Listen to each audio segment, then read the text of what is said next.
मौजूद आज हरियाणा प्रदेश के लोहारू विधानसभा क्षेत्र में और ये गांव गागड़वास है। गागड़वास में हमारे साथ खास बातचीत में हरियाणा कांग्रेस के प्रदेश प्रवक्ता और पूर्व जिला पार्षद भी रह चुके खास बातचीत में हमारे साथ नरेंद्र राज गागड़वास जुड़ रहे हैं। हरियाणा प्रदेश के अंदर कांग्रेस के जो हालात बने हुए हैं राज्यसभा चुनाव को लेकर, आज के दिन जो राजनीतिक माहौल हरियाणा प्रदेश में देखने कैसा लग रहा है आपको?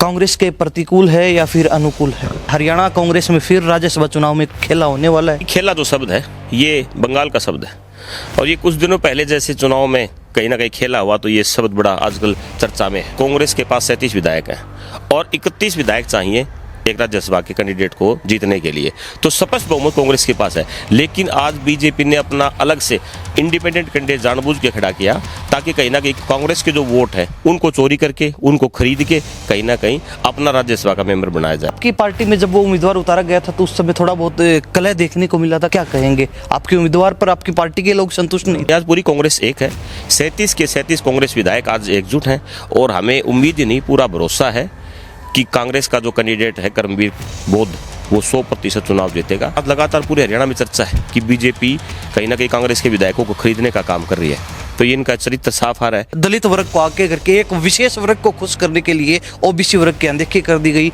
ओबीसी वर्ग को बार बार काटा जा रहा है। और इसके अलावा ये भी जो है कई नेताओं ने आरोप लगाए कि भूपेंद्र हुड्डा की भी नहीं चली। ये बीजेपी की तरह उम्मीदवारों को, कैंडिडेट को, नेताओं को थोपने का काम नहीं करती कांग्रेस। कांग्रेस में प्रजातंत्र है, एक प्रजातांत्रिक प्रणाली के तहत हर व्यक्ति को कहीं ना कहीं कोई जिम्मेदारी दी जाती है। सारे विधायक एकजुट हैं, लेकिन बावजूद इसके आपको डर है, इसलिए विधायकों को हिमाचल भेज दिया। डर तो बीजेपी जानबूझ के, अच्छा एक बात तो आप, अगर बीजेपी पाक साफ पार्टी है, ईमानदार पार्टी है, तो ये कांग्रेस को विधायकों को खरीदने के चक्कर में क्यों है? बीजेपी ने पीछे भी वोट चोरी करके देश और प्रदेश में सरकार बनाने का काम किया है। उनकी तो आशंका, चोर का दिमाग तो चोरी पर रहेगा ना। वो कहते हैं ना, चोर चोरी छोड़ सकता है, हेरा फेरी नहीं छोड़ सकता। पैसे के बल के ऊपर, सरकार सत्ता बल के ऊपर, मीडिया बल के ऊपर सारे तंत्र मंत्र यंत्र जो है वो बीजेपी इसलिए लगा रही है कि कांग्रेस के विधायकों को तोड़फोड़ की जाए, लेकिन इस मंसूबे में वो कामयाब नहीं होंगे। आज हरियाणा कहीं ना कहीं राम भरोसे ही है। इन्होंने जो राम के नाम से किया है, जो भी नाम ये कर रहे हैं, तो वो अच्छी बात है कहीं ना कहीं, क्योंकि ये सरकार ही राम भरोसे चल रही है। नमस्कार, स्वागत आपका हरियाणा न्यूज 24 पर। मैं हूं प्रिंस लांबा,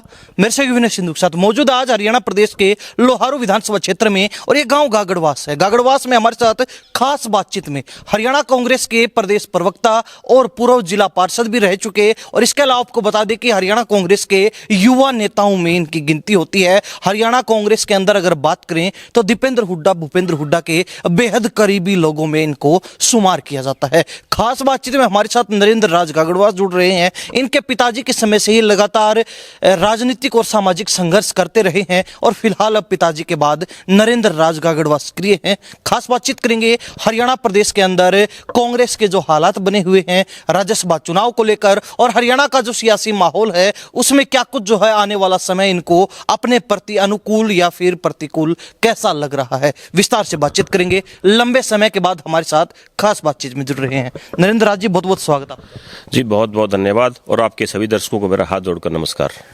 नरेंद्र राज जी, सबसे पहले तो बातचीत करेंगे। गागड़वास गांव में बैठे हैं और राजनीतिक धारा बोला जाता है इस गांव को, बड़े नेता निकले हैं यहाँ से, तो क्या कहेंगे आज के दिन जो राजनीतिक माहौल हरियाणा प्रदेश में देखने कैसा लग रहा है आपको? कांग्रेस के प्रतिकूल है या फिर अनुकूल है? देखिए, आज कहीं ना कहीं देश और प्रदेश में पिछले 12 साल से भाजपा की सरकार है और पिछले 12 साल में जब से भाजपा की सरकार है तब से और लेकर आज तक कहीं ना कहीं हरियाणा प्रदेश की जनता आज तंग भी है, निराश भी है, परेशान भी है और हताश भी है, क्योंकि जिन मुद्दों को लेकर भाजपा का केंद्रीय नेतृत्व, जो मोदी जी 2014 में प्रधानमंत्री पद के लिए वोट मांगने आए, जिन मुद्दों को लेकर और जो सपने देश की जनता को दिखाए थे, आज कहीं ना कहीं उन बातों में निराशा हाथ लगी है देश की जनता को। तो इसलिए आज हरियाणा प्रदेश की जनता खासकर हरियाणा प्रदेश की जो आबादी है वो 60 से 70% युवाओं की आबादी, वो कहीं ना कहीं आज हरियाणा प्रदेश पूरे हिंदुस्तान में बेरोजगारी के नाम पर नंबर 1 गिना जाने लगा है। वो बड़ा ही दुर्भाग्य की बात है। तो मुझे लगता है कि कहीं ना कहीं आज कांग्रेस आम जनता की लड़ाई को लड़ने का काम कर रही है और हमें उम्मीद है कि हम सरकार को कहीं ना कहीं इस तरीके से घेरने का काम करेंगे कि जो हरियाणा प्रदेश के मुद्दे हैं उनको प्रमुखता से उठाया जाए। जी नरेंद्र जी, बातचीत करेंगे राज्यसभा चुनाव को लेकर। आप हरियाणा कांग्रेस के प्रदेश प्रवक्ता हैं, बड़ी जिम्मेवारी आपके पास है। भूपेंद्र हुड्डा, दीपेंद्र हुड्डा के बेहद करीबी लोगों में आपको गिना जाता है, अक्सर उनके साथ हर सभा में, हर कार्यक्रम में देखने को मिल जाते हैं आप। क्या लग रहा है, हरियाणा कांग्रेस में फिर राज्यसभा चुनाव में खेला होने वाला है? चर्चाओं का बाजार गर्म है, हर व्यक्ति मान के बैठा है कि कुछ न कुछ होगा। देखिए, कहीं ना कहीं खेला जो शब्द है ये बंगाल का शब्द है, और ये कुछ दिनों पहले जैसे चुनाव में कहीं ना कहीं खेला हुआ तो ये शब्द बड़ा आजकल चर्चा में है, हरियाणा में भी चर्चा में है। लेकिन आप आज एक बात देखिए, जो कांग्रेस और राहुल गांधी जी पिछले लगातार कई दिनों से बीजेपी के ऊपर एक आरोप लगाते आ रहे हैं कि बीजेपी कहीं ना कहीं वोट चोरी करके सरकार बनाने का काम किया है। आज बीजेपी ने दोबारा उस बात को साबित करने का काम किया है। आज जब पूरे देश को, पूरे हरियाणा प्रदेश को इस बात का पता है कि कांग्रेस के पास 37 विधायक हैं और 31 विधायक चाहिए एक राज्यसभा के कैंडिडेट को जीतने के लिए, तो स्पष्ट बहुमत कांग्रेस के पास है। लेकिन आज बीजेपी ने अपना अलग से इंडिपेंडेंट कैंडिडेट जानबूझ के खड़ा किया ताकि कहीं ना कहीं कांग्रेस के जो वोट है उनको चोरी करके, उनको खरीद के कहीं ना कहीं अपना राज्यसभा का मेंबर बनाया जाए। तो एक तो ये कहीं ना कहीं बीजेपी का दोहरा चरित्र है, वो भी सामने आया है। दूसरा, कांग्रेस ने एक ऐसा उम्मीदवार दिया है जो कहीं ना कहीं दलित समुदाय से, जो एक गरीब परिवार से है। कांग्रेस ने एक आम आदमी को कहीं ना कहीं राज्यसभा का उम्मीदवार बनाया। अब बीजेपी को वो भी बात हजम नहीं हो पाई।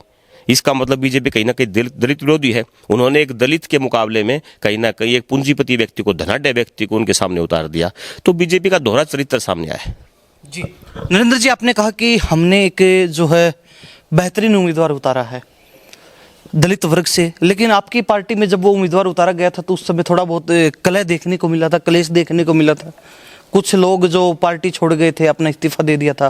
क्या कहेंगे, आपके उम्मीदवार पर आपकी पार्टी के लोग संतुष्ट नहीं थे? देखिए, ऐसी कोई बात नहीं। इतना बड़ा परिवार है कांग्रेस पार्टी एक समुद्र है, इतना बड़ा परिवार है, उसमें छोटे मोटे मतभेद कहीं ना कहीं हर पार्टी में होते हैं। वो तो बीजेपी में भी आए दिन उभर के सामने आते हैं। लेकिन ऐसा कुछ नहीं, आज पूरी कांग्रेस एक है। 37 के 37 कांग्रेस विधायक आज एकजुट हैं और हमें उम्मीद ही नहीं, पूरा भरोसा है कि कांग्रेस का जो कैंडिडेट है कर्मवीर बोध, वो 100% चुनाव जीतेगा और बीजेपी को इस चुनाव में मुंह की खानी पड़ेगी। और उनको एक बात का और भी अंदाजा हो जाएगा कि जो बीजेपी आज कांग्रेस के, आज लगातार पूरे हरियाणा में चर्चा है कि बीजेपी कहीं ना कहीं कांग्रेस के विधायकों को खरीदने का काम कर रही है। तो ये इनका चरित्र साफ आ रहा है कि कहीं ना कहीं बीजेपी की जो सोच है वो तानाशाह की, वो वोट चोरी करने की, वो वोटों को खरीद कर कहीं ना कहीं ये सरकार बनाने का काम करते हैं। उसी फिराक में आज इन्होंने अपना कैंडिडेट खड़ा किया है ताकि कहीं ना कहीं कांग्रेस के वोट चोरी करके 7 विधायकों को, 8 विधायकों को खरीद के, फरोख्त करके कहीं ना कहीं आप अपना उम्मीदवार जिताएं। लेकिन इस मंसूबे में वे कामयाब नहीं होंगे। कहीं ना कहीं कांग्रेस के 37 विधायक एकजुट हैं और कर्मवीर बोध जी है वो राज्यसभा में जाएंगे।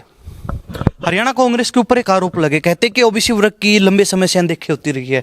अब हाल ही में कुछ महीने पहले ओबीसी वर्ग से जो है राव नरेंद्र सिंह को प्रदेश अध्यक्ष कमान मिली, वरना ओबीसी वर्ग के पास कोई जो है बड़ा पद ही नहीं था। और अब राज्यसभा चुनाव में भी ओबीसी वर्ग के आपकी पार्टी के जो नेता हैं उनका यही कहना था कि उम्मीद थी कि ओबीसी वर्ग को इस बार नेतृत्व का मौका मिलेगा, लेकिन फिर से जो है दलित वर्ग को आगे करके एक विशेष वर्ग को खुश करने के लिए ओबीसी वर्ग की अनदेखी कर दी गई। ओबीसी वर्ग को बार बार काटा जा रहा है। और इसके अलावा ये भी जो है कई नेताओं ने आरोप लगाए कि भूपेंद्र हुड्डा की भी नहीं चली ये जो है राज्यसभा का उम्मीदवार उतारने के लिए। देखिए, कांग्रेस पार्टी एक बहुत बड़ी पार्टी है और उसमें लोकतंत्र आज भी जिंदा है।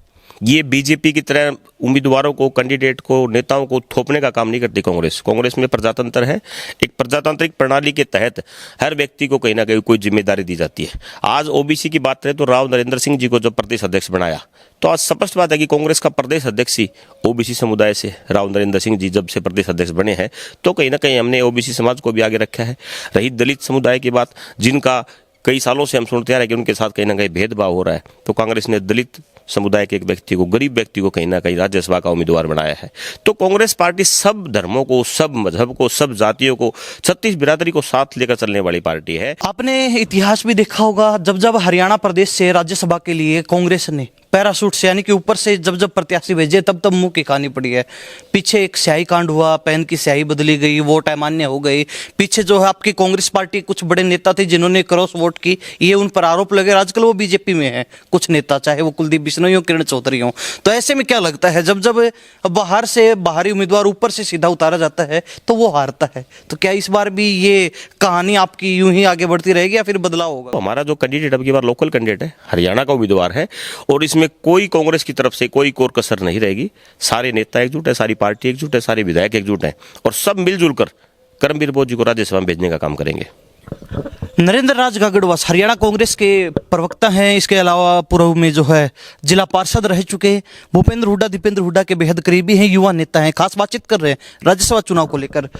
नरेंद्र जी, आपके जो है राज्यसभा के जो उम्मीदवार हैं उनके लेकर एक चर्चा सामने आई थी राजनीतिक गलियारों में, कहते हैं कि आपकी कांग्रेस पार्टी के विधायक ही उनसे असंतुष्ट हैं। कई विधायकों ने ये शिकायत की है बड़े नेताओं को कि इनको वोट मांगना ही नहीं आता, इनको कैसे सहयोग चाहिए विधायकों का, कैसे वोट चाहिए विधायकों का, इनको मांगना ही नहीं आता, ये ठहरे एक अधिकारी, ये पता नहीं क्या कुछ बातें कर रहे हैं। देखिए ये सारे प्रोपगंडे बीजेपी के अपनाए हुए हैं प्रिंस जी।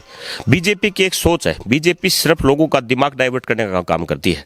वो देश के अंदर क्या चल रहा है, नौजवान को क्या चाहिए, आज किसान को क्या चाहिए, आज किसान बेचारा एमएसपी की डिमांड को लेकर बैठा है, आज युवा बेरोजगार रोजगार के लिए दर दर की ठोकरें खा रहा है, डिग्रियां लेकर घर बैठे हैं युवा बच्चे। आज बीजेपी को आज महंगाई आसमान के ऊपर जा रही है, आज देश में अपराध, प्रदेश में अपराध इतने बढ़ रहे हैं, आए दिन धमकियां मिलती हैं, फिरौती मांगी जाती है, आए दिन मर्डर होते हैं। बीजेपी का ध्यान उनमें नहीं है।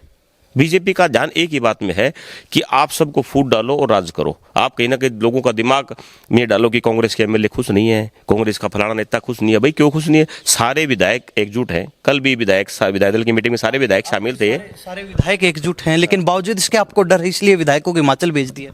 नहीं, डर तो बीजेपी ने दिखा रखा है ना। डर तो बीजेपी जानबूझ के, अच्छा एक बात तो आप, अगर बीजेपी पाक साफ पार्टी है, ईमानदार पार्टी है, तो ये कांग्रेस को विधायकों को खरीदने के चक्कर में क्यों है? क्यों मानसिक प्रेशर डाला जा रहा है कांग्रेस के विधायकों के ऊपर? क्यों बीजेपी कहीं ना कहीं, अगर बीजेपी ईमानदारी से चुनाव जीतना चाहती है तो उनको पता है कि उनके पास संख्या ही नहीं है। कांग्रेस के पास 37 एमएलए हैं, 31 एमएलए चाहिए राज्यसभा में बनाने के लिए। कि कांग्रेस बीजेपी पार्टी अगर कांग्रेस के विधायक को खरीदने की कोशिश करती है, आपके पार्टी में भी कुछ विधायक ऐसे होंगे जो बिकने के लिए तैयार बैठे हो? नहीं, ऐसा कोई विधायक नहीं है। हमारे सारे विधायक जो है वो एकजुट है, और कोई भी विधायक, मुझे लगता नहीं कि एक भी विधायक कांग्रेस का बेचेगा। सारे के सारे तो वही किए जाते जहां कुछ उम्मीद नजर आए। नहीं, उम्मीद तो बीजेपी का काम ही ये है। बीजेपी ने पीछे भी वोट चोरी करके देश और प्रदेश में सरकार बनाने का काम किया है। उनकी तो आशंका, चोर का दिमाग तो चोरी पर रहेगा ना। वो कहते हैं ना, चोर चोरी छोड़ सकता है, हेरा फेरी नहीं छोड़ सकता। तो ये बीजेपी वाले चोरी छोड़ भी देंगे तो भी हेरा फेरी नहीं छोड़ेंगे। अब इनका मकसद ही हेरा फेरी करने का है कि कहीं ना कहीं कांग्रेस के विधायकों को तोड़कर तुम्हारा राज्यसभा का मेंबर बनाया जाए। इसका मतलब उनकी नीयत और नीति वो साफ नहीं है। वो कहीं ना कहीं उसमें कहीं ना कहीं भ्रष्टाचार भी है। ये साफ भ्रष्टाचार है। इससे बड़ा भ्रष्टाचार क्या होगा कि आप कांग्रेस के विधायकों को खरीदना चाहते हो? इससे बड़ा भ्रष्टाचार क्या होगा? जब बिहार का चुनाव होता है तो एक हफ्ते पहले 10-10 हज़ार रुपए खाते में डाले जाते हैं लोगों के, महिलाओं के। इससे बड़ा भ्रष्टाचार क्या होगा? ये बीजेपी तो एक ऐसी पार्टी है जो कहीं ना कहीं पूरे देश में खुलेआम भ्रष्टाचार कर रही है, सबको पता है, लेकिन कहीं ना कहीं सरकार का दबाव और प्रेशर बनाकर लोगों को रोक दिया जाता है। वीरेंद्र जी, आपने कहा कि बीजेपी का काम ही है फूट डालो, राजनीति करो, या फिर दूसरी पार्टियों के नेताओं को तोड़ लेना, उनमें फूट डाल देना, पार्टी को लड़वा देना। तो कहीं ना कहीं आपको नहीं लगता कि आपकी आंतरिक कमजोरी है आज के दिन ये जो हालात बने हुए कांग्रेस के, ये कांग्रेस के नेताओं की देन? देखिए, आंतरिक कमजोरी बीजेपी की है। आज हरियाणा की जो आबादी है उसका 70% हिस्सा लगभग युवाओं का है। आज हरियाणा के अंदर जो एचपीएससी आयोग है, जो नौकरियां देने का काम करता है, मैंने पीछे भी इस मुद्दे को उठाया था। आज जो एचपीएससी का चेयरमैन है वो हरियाणा का ही नहीं है।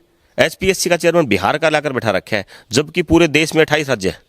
पूरे देश में 28 राज्य है। 28 राज्यों में केवल मात्र हरियाणा एक ऐसा राज्य है जहां पर एचपीएससी का चेयरमैन हरियाणा का नौकर बाहर का है। ये कितने बड़े दुर्भाग्य की बात है हरियाणा के युवाओं के लिए। और वो एचपीएससी का चेयरमैन क्या बोलता है जब बच्चे नौकरी के लिए जाते हैं कि तुम्हारे बच्चों के अंदर, हरियाणा के बच्चों के अंदर टैलेंट नहीं है, आपको नॉलेज नहीं है, आपकी पढ़ाई लिखाई अच्छी नहीं है। मैं उन चेयरमैन साहब से एक बात पूछना चाहता हूँ, मुख्यमंत्री जी से भी एक बात पूछना चाहता हूँ कि आज यूपीएससी का रिजल्ट आया है, हरियाणा के बच्चे लगभग 40 के आसपास, 39-40 के आसपास आज भी यूपीएससी में हरियाणा के बच्चों ने स्थान ग्रहण हासिल किया है। कहीं ना कहीं यूपीएससी की सबसे कठोर परीक्षा होती है, उसमें भी हरियाणा के बच्चे अव्वल हैं। तो एचपीएससी के अंदर हरियाणा के बच्चे फेल कैसे कर दिए जाते हैं? ये कहीं ना कहीं बहुत बड़ी साजिश है और हरियाणा के युवाओं के साथ बहुत बड़ा धोखा है। आज हरियाणा में जितनी भी नौकरियां लगती हैं, 70 से 80% नौकरियां बाहर के युवाओं को दी जा रही है, जिनके ऊपर हरियाणा के युवाओं का हक है। तो वो क्यों दी जा रही है? तो आज कहीं ना कहीं हरियाणा सरकार आंतरिक रूप से खुद कमजोर है। जब एचपीएससी का चेयरमैन, सरकार का एचपीएससी का चेयरमैन ये सवाल उठाता है कि आपकी यूनिवर्सिटी के अंदर अच्छा पढ़ने का माहौल नहीं है, आपके बच्चे पढ़ते नहीं, इसका मतलब ये सवालिया निशान हरियाणा की शिक्षा प्रणाली के ऊपर भी वो लगा रहे हैं। तो आज कहीं ना कहीं बीजेपी हरियाणा के युवाओं के साथ बहुत बड़ा धोखा कर रही है। आज हजारों पद हरियाणा में खाली पड़े, आज हजारों नौजवान बड़ी बड़ी डिग्रियां लेकर घर बैठे, आज सड़कों के ऊपर हरियाणा के लाखों बेरोजगार युवा घूम रहे हैं। आज पूरे देश में हरियाणा बेरोजगारी में नंबर 1 आ गया है। तो कहाँ है सरकार? मुख्यमंत्री का नाम नायब है, लेकिन उनके पेन से स्याही भी गायब है। मुख्यमंत्री की आजकल चलती है, मुख्यमंत्री तो एक डम्मी मुख्यमंत्री है। ये तो खाम वहां से ऊपर से लाके बैठा दिया। मुख्यमंत्री तो सिर्फ चुटकुले सुनाने में व्यस्त है या हंसने में व्यस्त है। उनको हरियाणा की जनता से कोई सरोकार ही नहीं है। आज हरियाणा में आए दिन अपराध जो है आज 7वें आसमान के ऊपर है। पूरे देश में अपराधों में भी आज हरियाणा नंबर 1 पे है। हरियाणा मतलब एक अपराध स्थली बन गया है। कहीं ना कहीं गुंडे बेवकूफ़ है, हर रोज़ धमकियाँ दी जाती हैं, फिरौतियाँ मांगी जाती हैं, मर्डर किए जाते हैं, लेकिन सरकार उनको पकड़ने में नाकाम है। तो कहीं ना कहीं मुझे लगता है कि आज जो हरियाणा में सरकार है वो कहीं ना कहीं अब तक की सबसे फेल और सबसे नाकाम सरकार है। आपको नहीं लगता कहीं ना कहीं विपक्ष भी फेल है? क्योंकि अक्सर विपक्ष जिन जिन मुद्दों को उठाता है, सरकार उनके धरना प्रदर्शन के बावजूद, विरोध जताने के बावजूद भी कोई हरकत नहीं करती है, ना उन जो है तमाम समस्याओं का कोई निपटारा होता है। आप जिन जिन मुद्दों को उठा के आए हैं उनमें से कितनों पर काम हुआ? शायद एक पर भी नहीं हुआ होगा मेरे हिसाब से। तो आपको नहीं लगता कि विपक्ष की भी भूमिका कहीं ना कहीं कमजोर आज के दिन हरियाणा प्रदेश में है? कहते हैं कि आम लोगों की जुबानी, हमने सुना है बहुत बार लोगों को कहते हुए कि जब कोई मुद्दा उठाने की बारी आती है तब कांग्रेस सदन से वॉकआउट कर जाती है, मुद्दा उठाती ही नहीं है कभी। देखिए, हम पिछले कई महीनों से ये मुद्दा उठा रहे हैं कि एचपीएससी का चेयरमैन बाहर का, उसको हटाया जाए। लेकिन एक हमारे गांव में एक बुजुर्गों की कहावत है, किसी बच्चे को आप 5 पर कोई काम कह दो और फिर भी वो ना करे, इसका मतलब वो बच्चा नालायक है। तो ये सरकार जो है ये नालायक सरकार है, इनको कोई शर्म नहीं है, इनको कोई सरोकार नहीं है जनता से। विपक्ष तो लगातार मुद्दे उठा रहे हैं। हमने पीछे दीपेंद्र हुड्डा जी के नेतृत्व में एचपीएससी का घेराव भी किया था, लेकिन उनको क्या किया गया? उनको गिरफ्तार कर लिया गया। तो ये सरकार तो पुलिस को आगे करती है। जब जब कहते हैं मोदी डरता है, जब जब हरियाणा का मुख्यमंत्री डरता है, तो पुलिस को आगे करता है। तो आज ये सरकार, विपक्ष को कहीं ना कहीं कोई आज़ादी नहीं है। देश के प्रधानमंत्री जब पार्लियामेंट में आते हैं, देश के विपक्ष के नेता राहुल गांधी जी हैं, उनको पार्लियामेंट में बोलने नहीं दिया जाता। इससे बड़ा अन्याय और देश के साथ क्या होगा? भाई, देश का जो विपक्ष का नेता है उसका एक फर्ज बनता है कि देश की आवाज़ को पार्लियामेंट में उठाए, जो अच्छे मुद्दे हैं उनको भी उठाए और जो सरकार गलत काम कर रही है उनको भी कहीं ना कहीं उठाए। लेकिन पार्लियामेंट में राहुल गांधी जी को बोलने ही नहीं दिया जाता। राहुल गांधी जी ने पीछे पार्लियामेंट में 10 बार कहा, जब ट्रंप का बयान आया, डोनाल्ड ट्रंप का, आज कहीं ना कहीं भारत का प्रधानमंत्री इतना कमजोर प्रधानमंत्री साबित हो रहा है कि आज तक इतिहास में, हिंदुस्तान के इतिहास में इतना कमजोर और कायर प्रधानमंत्री नहीं हुआ होगा। आज ट्रंप बार बार हिंदुस्तान को धमकी दे रहा है, मोदी जी को धमकी दे रहा है। ट्रंप ने पीछे भी जब भारत पाकिस्तान का युद्ध चल रहा था, सिंदूर ऑपरेशन चल रहा था, उस टाइम पर भी ट्रंप ने कई बार कहा कि मैंने भारत पाकिस्तान का युद्ध रुकवाया है, मैंने सीज फायर करवाया है। लेकिन राहुल गांधी जी ने पार्लियामेंट में एक बात कही कि आप प्रधानमंत्री जी सदन में आके एक बार ये बोल दीजिए कि ट्रंप झूठ बोल रहा है, हम आपको सही मान लेंगे। लेकिन मोदी जी की आज तक ये हिम्मत नहीं हुई कि ट्रंप झूठ बोल रहा है। पीछे भी ट्रंप का एक बयान आया, आपने सुना होगा, कि ट्रंप ने कहा कि मैं चाहूं तो मोदी जी का 2 मिनट में करियर खत्म कर सकता हूं। तो ट्रंप के पास ऐसी कौन सी ताकत है कि वो मोदी का करियर 2 मिनट में खत्म कर सकता है? और मोदी जी उसके बयान का कोई जवाब ही नहीं दे पा रहे हैं। इसका मतलब कहीं ना कहीं मोदी जी डरे हुए हैं। जो मोदी जी चुनाव से पहले कहते थे कि मेरा 56 इंच का सीना है, ये किसी के सामने झुकता नहीं, आज वो 56 इंच का सीना 26 इंच का सीना बनकर रह गया है। आज कहीं ना कहीं भारत कमजोर पड़ता जा रहा है। आज अमेरिका ये फैसला करता है कि भारत को रूस से तेल खरीदना है या कहाँ से तेल खरीदना है। आज पीछे किसानों की जो ट्रेड डील इन्होंने, मोदी जी ने साइन की है कहीं ना कहीं अमेरिका के साथ, अमेरिका के दबाव में, उसमें भी सारे जो काम हैं, सारे जो कागज साइन हुए हैं, ट्रंप ने ही सारे लिखे हैं। डोनाल्ड ट्रंप ने अपने नियम बनाए हैं, सिर्फ मोदी जी ने साइन करने का काम किया है कि जो भी आप फैसले रहे हैं हमें मंजूर है। भारत अगर अमेरिका को कुछ भी भेजता है यहाँ से तो उसके ऊपर 18% टैरिफ लगेगा। अमेरिका हमारे यहाँ कुछ भेजेगा तो 0% टैरिफ लगेगा। तो मतलब मुझे ही समझ में नहीं आ रहा कि मोदी जी इतने डोनाल्ड ट्रंप से क्यों डरे हुए हैं। तो कहीं ना कहीं आज सरकार भी दबाव में है और मोदी जी भी दबाव में है। अब वो मामला क्या है ये देश की जनता जानना चाहती है। जी नरेंद्र जी, वापस जो है हरियाणा की राजनीति पर लौटे तो इस समय मोहन लाल बड़ोली जो भाजपा के प्रदेश अध्यक्ष हैं, उनका भी एक बयान हमने आज सुना। उन्होंने कहा कि हमारे एक जो है राज्यसभा उम्मीदवार को वोट देने के बाद 31 विधायकों के बाद 17 विधायक बचते हैं। हमारे 17 विधायकों का 3 निर्दलीय विधायकों का जो निर्दलीय उम्मीदवार उतरे राज्यसभा के लिए सतीश नांदल, उनको समर्थन है। कांग्रेस के जो बचे हुए 7 विधायक उनको भी अपना समर्थन देना चाहिए।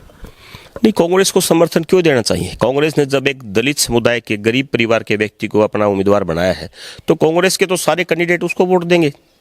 कांग्रेस ने कोई धनाढ्य व्यक्ति नहीं उतारा है। बीजेपी ने तो एक धनाढ्य पूंजीपति व्यक्ति को चुनाव में उतारा है, जबकि उनका एक कैंडिडेट तो पहले ही उतारा था, तो संजय भाटिया जी के रूप में। दूसरा उन्होंने उतारा है जबकि उनके पास वोट संख्या ही नहीं है। तो बीजेपी तो आज ये बयान इसीलिए दे रही है कि लोगों का ध्यान भटकाया जाए और कहीं ना कहीं भ्रष्टाचार को बढ़ावा दिया जाए। आप कहीं ना कहीं पैसे के बल के ऊपर, सरकार सत्ता बल के ऊपर, मीडिया बल के ऊपर, सारे तंत्र मंत्र यंत्र जो है वो बीजेपी इसलिए लगा रही है कि कांग्रेस के विधायकों को तोड़फोड़ की जाए, लेकिन इस मंसूबे में वो कामयाब नहीं होंगे। तो ये तो बीजेपी का एक ढकोसला है। ये तो अब इन्होंने अयोध्या में मंदिर बनाया है, राम मंदिर। अब आम जनता को भी इस बात का नहीं पता कि ये जो मंदिर जो बनाया गया, जिस भूमि के ऊपर विवाद था, जहां राम मंदिर बनना चाहिए था, उस जगह पे मंदिर नहीं बनाया इन्होंने उससे 10-15 किलोमीटर दूर जाके कोई जमीन लेकर वहां मंदिर बनाया है। तो वहां मंदिर तो पहले बना देते, कोई भी बना देता। ये तो लोगों को एक गुमराह करने का इनका तरीका है बीजेपी का। बीजेपी सिर्फ झूठ, दिखावा और ढोंग करने में विश्वास करती है। ये वही बीजेपी है जब 2014 में आई थी, उन्होंने कितने बड़े बड़े वायदे किए थे। इन्होंने ये भी कहा था 100 दिन में विदेश से काला धन वापस लाएंगे। आज उन बातों को 12 साल हो गए। इन्होंने ये कहा था कि बुलेट ट्रेन चलाई जाएंगी, 12 साल हो गए। हिंदुस्तान में कितनी बुलेट ट्रेन चलाई गई। इन्होंने ये भी कहा था 15-15 लाख खाते में आएंगे, 2 करोड़ युवाओं को रोजगार देंगे, किसानों को एमएसपी की गारंटी देंगे, स्वामीनाथन आयोग की रिपोर्ट लागू करेंगे, गंगा की सफाई करेंगे, मेट्रो सिटी बनाएंगे। आज एक भी वायदा पूरा नहीं किया।